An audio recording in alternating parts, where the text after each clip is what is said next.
Hello नमस्कार, मैं आस्था शर्मा आप सभी का स्वागत करती हूँ गार्गी न्यूज इंडिया में। तो आइए आज की इंपॉर्टेंट अपडेट्स के बारे में जानते हैं। यूएस प्रेसिडेंट डोनाल्ड ट्रंप ने एक नया प्रोक्लेमेशन साइन किया है। अब H-1B वीजा आवेदन करने के लिए $1 लाख यानी करीब 83 लाख रुपए की भारी भरकम फीस देनी होगी।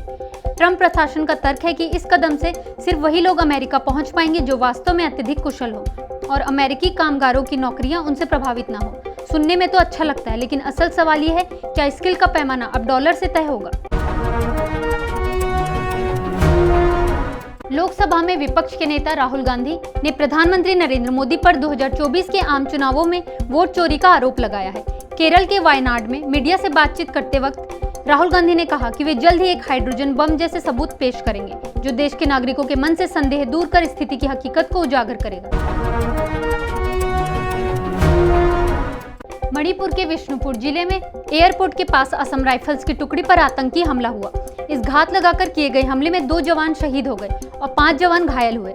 हमला NH2 पर नंबोल सबल लेकाई के पास हुआ, जो एयरपोर्ट से केवल 8 किलोमीटर दूर है। सुरक्षा बलों ने तुरंत जवाबी कार्रवाई शुरू कर दी है। हालांकि अब तक किसी संगठन ने इस हमले की जिम्मेदारी नहीं ली है।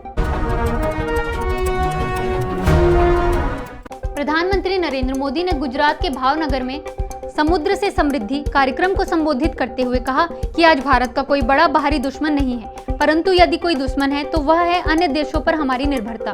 उन्होंने स्पष्ट किया कि विदेशी निर्भरता देश की अस्मिता, सुरक्षा और विकास के लिए खतरनाक है और इसका मुकाबला आत्मनिर्भर भारत बनकर ही संभव है। रेल मिनिस्टर अश्विनी वैष्णव ने मुंबई अहमदाबाद बुलेट ट्रेन परियोजना की एक बड़ी उपलब्धि की घोषणा की। सिलफाटा और घनसोली के बीच 4.88 किलोमीटर लंबी NATM सुरंग की सफल रूप से ब्रेक थ्रू हो गया। उन्होंने बताया कि बुलेट ट्रेन की पहली चरणबद्ध सेवा दिसंबर 2027 में सूरत बिलीमोरा सेक्शन से शुरू होगी। इसके बाद ठाणे 2028 में और बांद्रा कुर्ला कॉम्प्लेक्स 2029 में पहुंचेगी। हांगकांग के क्वेरी बे एरिया में कंस्ट्रक्शन साइट पर world war II era bomb मिला, जिसका साइज लगभग 1.5 मीटर और वजन करीब 450 kg था। पुलिस ने इसे बहुत खतरनाक बताते हुए लगभग 6000 लोगों को 1900 घरों से इवैक्यूएट कर दिया। बॉम्ब डिस्पोजल ऑपरेशन शुरू हुआ। बिहार CM नीतीश कुमार ने मुख्यमंत्री निश्चय स्वयं सहायता भत्ता योजना एक्सपेंड की। अब अनएम्प्लॉयड ग्रेजुएट्स को भी 2 साल तक 1000 पर मंथ अलाउंस मिलेगा। पहले सिर्फ इंटरमीडिएट पास अनएम्प्लॉयड यूथ इसमें कवर्ड थे। हरियाणा CM नायाब सिंह सैनी ने कहा कि स्टेट हेल्थ फैसिलिटीज को मॉडर्नाइज करना, वॉलेंटरी ब्लड डोनेशन को प्रमोट करना और ब्लड बैंक क्वालिटी इंश्योर करना सरकार की प्रायोरिटी है। पंजाब गवर्नमेंट ने 26 से 29 सितंबर तक पंजाब असेंबली का स्पेशल सेशन बुलाने का फैसला किया है। फोकस होगा फ्लड विक्टिम्स के लिए रिलीफ और नए अमेंडमेंट्स।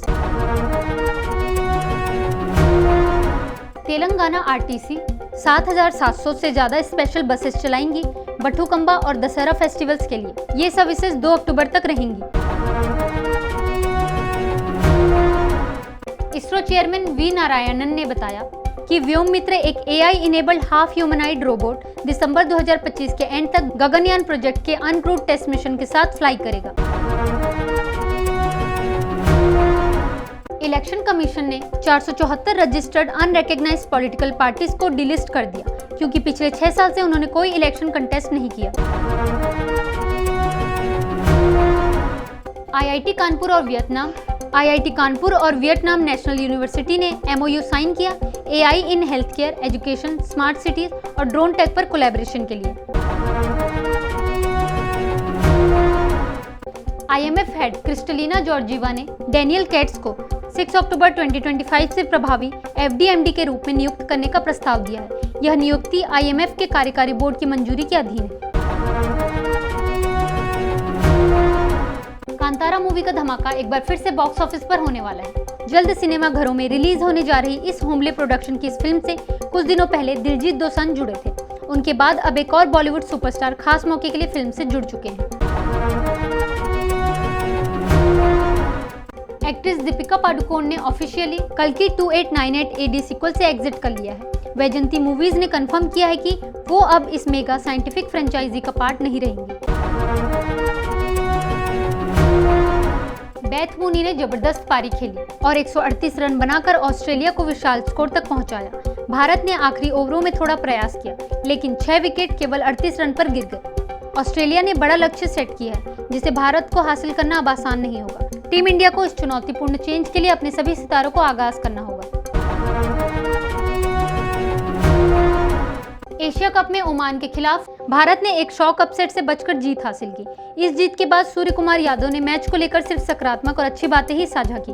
उन्होंने कहा कि यह जीत भारतीय क्रिकेट की ताकत और ब्रांड को दर्शाती है और टीम ने दबाव की परिस्थितियों में भी अपनी क्षमता साबित की।